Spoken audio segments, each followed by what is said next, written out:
नमस्कार, जनमन देख रहे हैं आप। आपके साथ में हूं दिव्या तिवारी। खबरों की शुरुआत करेंगे बड़ी और अहम खबर के साथ, जो कि बलिया से है। जेपी नड्डा के हेलीकॉप्टर की लैंडिंग के दौरान बड़ा हादसा हुआ है। हेलीकॉप्टर की लैंडिंग के दौरान गिरी है दीवार। हेलीकॉप्टर के हवा के झोंके से गिरी दीवार और हवा के झोंके से गिरी हेलीपैड के पास स्कूल की दीवार। घटना में किसी को नुकसान नहीं पहुंचा है, ये राहत की बात है। लेकिन तस्वीरें आप देख रहे हैं, सुपर एक्सक्लूसिव तस्वीरें आपके सामने। जेपी नड्डा के हेलीकॉप्टर की लैंडिंग के दौरान ये बड़ा हादसा हुआ है। एक स्कूल की दीवार अचानक से गिर गई। हेलीकॉप्टर के हवा के झोंके से ये दीवार गिरी है। हालांकि किसी के हताहत होने की कोई खबर नहीं है, कोई जनहानि नहीं हुई है। हेलीपैड के पास स्कूल की दीवार अचानक से गिर गई। हालांकि घटना में किसी को कोई नुकसान नहीं पहुंचा है, लेकिन सुपर एक्सक्लूसिव तस्वीरें आप देख रहे हैं। हेलीकॉप्टर की लैंडिंग हो रही थी, लेकिन हवा के झोंके से अचानक स्कूल की दीवार भरभरा कर गिर गई। राहत की बात यह है कि उस दौरान उस दीवार के आसपास कोई मौजूद नहीं था, इसी वजह से कोई जनहानि नहीं हुई, कोई नुकसान नहीं पहुंचा। लेकिन एक बड़ा हादसा हुआ है। दरअसल चुनावी प्रचार चल रहा है और नेताओं का एक जगह से दूसरी जगह पहुंचने का सिलसिला लगातार जारी है। इसी कड़ी में बलिया पहुंचे थे जेपी नड्डा और उनका हेलीकॉप्टर जब लैंड कर रहा था, इस दौरान एक बड़ा हादसा हुआ है। एक्सक्लूसिव तस्वीरें आपको दिखा रहे हैं। हेलीकॉप्टर की लैंडिंग के दौरान अचानक से स्कूल की दीवार गिर गई। पंखा बहुत तेजी के साथ घूम रहा था हेलीकॉप्टर का, और हेलीकॉप्टर के हवा के झोंके से ये स्कूल की दीवार गिरी है। हेलीपैड के बिल्कुल नजदीक ही स्कूल मौजूद था, जिसकी दीवार भरभरा कर गिर गई। हालांकि इस हादसे में कोई जनहानि नहीं हुई। माननीय जेपी नड्डा जी जिंदाबाद।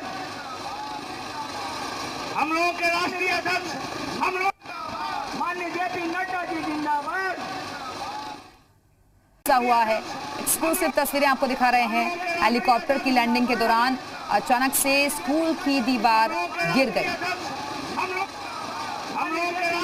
पंखा बहुत तेजी के साथ घूम रहा था हेलीकॉप्टर का, और हेलीकॉप्टर के हवा के झोंके से ये स्कूल की दीवार गिरी है।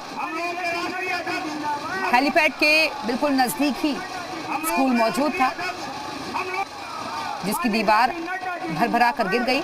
हालांकि इस हादसे में कोई जनहानि नहीं हुई। माननीय जेपी नड्डा जी जिंदाबाद। हम लोगों के राष्ट्रीय अध्यक्ष, हम लोग माननीय जेपी नड्डा जी जिंदाबाद।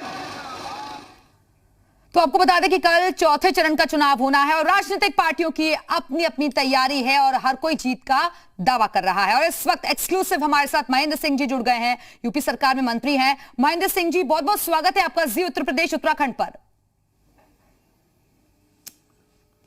बहुत बहुत धन्यवाद दिव्या जी, आपका बहुत धन्यवाद है। महेंद्र जी, 3 चरण तो पूरे हो गए, कल चौथे चरण की बारी है। बीजेपी कितनी तैयार चुनाव में जाने के लिए?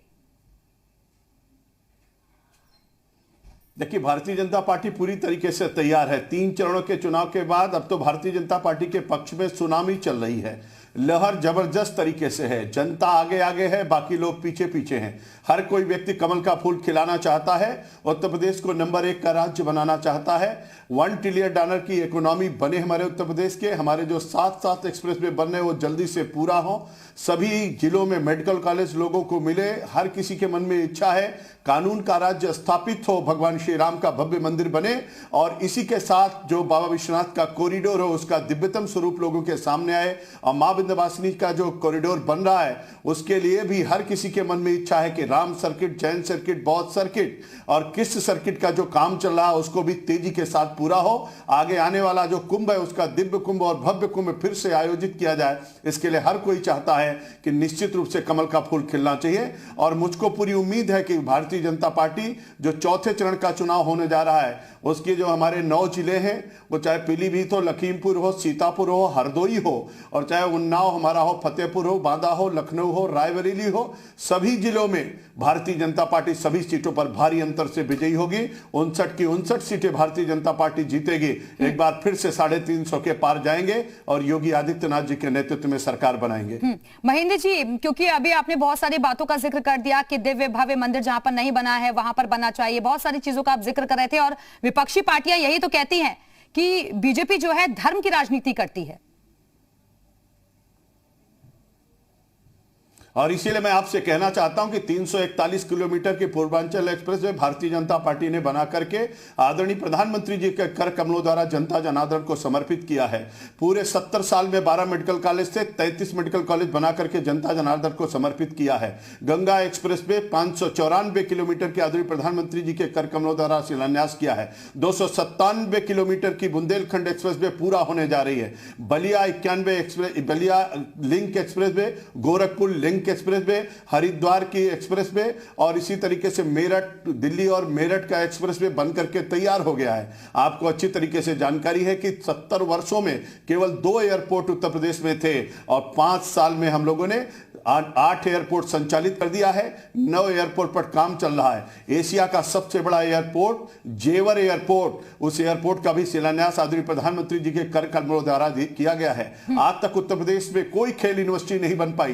पहली बार भारतीय जनता पार्टी सरकार ने मेरठ के अंदर खेल यूनिवर्सिटी भी बना रही है। उत्तर प्रदेश का चतुर्दिक विकास हो रहा है। दिव्य कुंभ और भव्य कुंभ का आयोजन भी हो रहा है। हम सांस्कृतिक राष्ट्रवाद को साथ में लेकर के चलते हैं। जहां सांस्कृतिक राष्ट्रवाद है वहीं राष्ट्रवाद है और विकासवाद, इसके तीनों के समन्वय के आधार पर आज दुनिया के अंदर उत्तर प्रदेश नंबर 1 के स्थान पर है। और इसलिए दंगाई जितने हैं, गुंडे हो, अपराधी हो, और इसलिए बुलडोजर भी साथ साथ चल रहा है। पूरे उत्तर प्रदेश को इससे भी मुक्ति प्राप्त हुई है। बुंदेलखंड को डकैतों से खाली कराया गया है। खनन माफिया और भू माफियाओं को जेल भेजा गया है। और इसलिए आदरणीय मुख्यमंत्री जी कहते हैं एक हाथ में बुलडोजर और दूसरे हाथ से विकास होगा। आज हमारी जो ईज ऑफ डूइंग बिजनेस में हम 14वें पायदान पर थे, दूसरे स्थान पर आ गए हैं।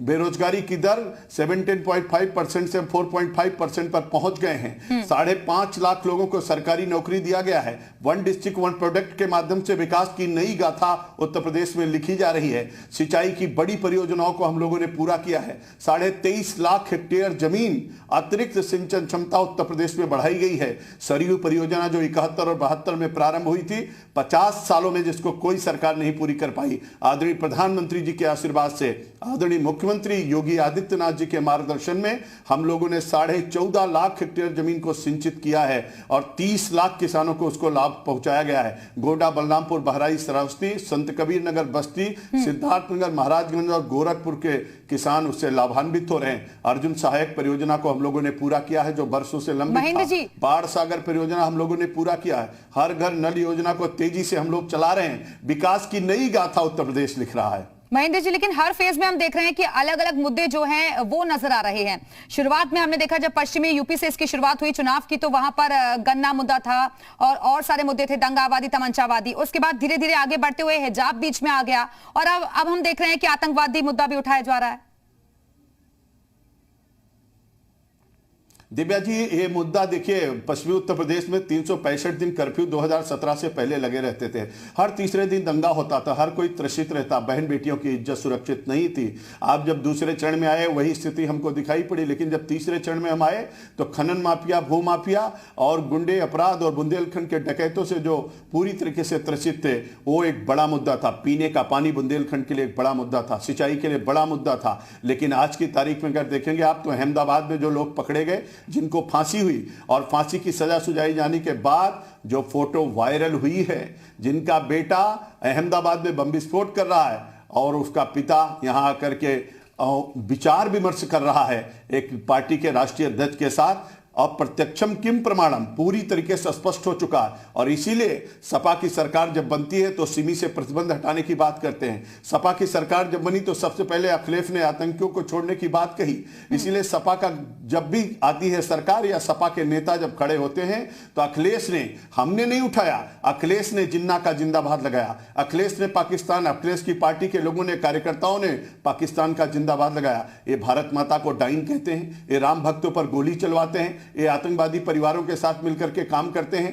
ये जब मुजफ्फरनगर का दंगा हुआ तो दंगाइयों को हेलीकॉप्टर से लखनऊ में लाकर के उनसे बातचीत करते हैं, तो इनका कहीं ना कहीं कनेक्शन दिखाई पड़ता है, ये स्पष्ट है। और जनता उत्तर प्रदेश की इसका जवाब देना चाहती है और इसलिए हर किसी के मन में बिल्कुल, और यही देखना होगा कि क्या जनता दोबारा से बीजेपी पर भरोसा करती है या फिर नहीं। बहुत बहुत शुक्रिया आपका महेंद्र जी हमारे साथ जुड़ने के लिए।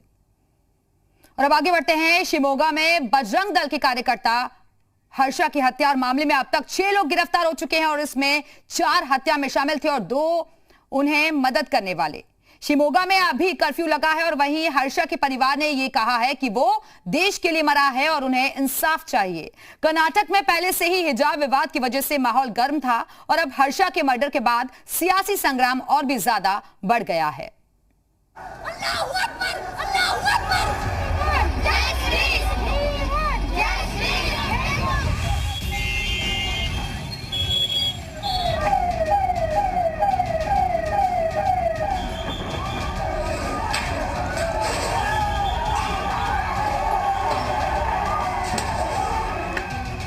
बजरंग दल के कार्यकर्ता हर्षा के मर्डर शिमोगा में अब भी तनाव।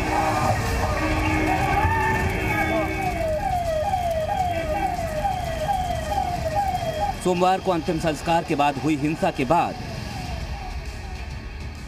अब जिले में कर्फ्यू लगा दिया गया है। स्कूल कॉलेज कल तक के लिए बंद कर दिए गए हैं। अब तक इस मामले में 6 गिरफ्तारियां हो चुकी हैं, मगर अब इस मामले ने राजनीतिक तूल ले लिया है। साथ ही अब परिवार वाले भी हर्षा की हत्या पर खुलकर बोल रहे हैं।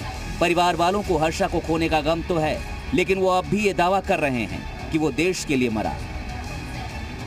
ಕೆಲಸ ಮಾಡಿದಾನೆ, ದೊಡ್ಡದು ದೇಶ ಆದಂತ ಎಲ್ಲ ಇದು ಮಾಡಿದಾನೆ ಅಂದಮೇಲೆ ನಾನು ಖುಷಿ ಪಡಲಿಲ್ಲ। हर्षा की मां इतने पर ही नहीं रुकी।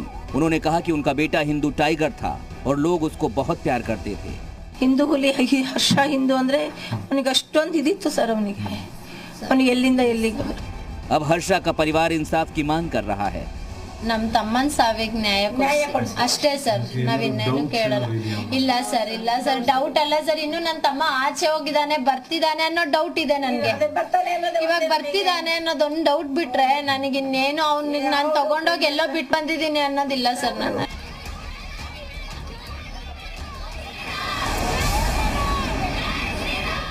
पहले ही हिजाब विवाद से गरमाए कर्नाटक में हर्षा के परिवार के इस बयान से सियासी उबाल आना लाजमी है। हर्षा के मर्डर से कर्नाटक में हिजाब पर मचा राजनीतिक संग्राम और गर्मा गया है। बीजेपी हर्षा की मौत को साजिश का हिस्सा बता रही है।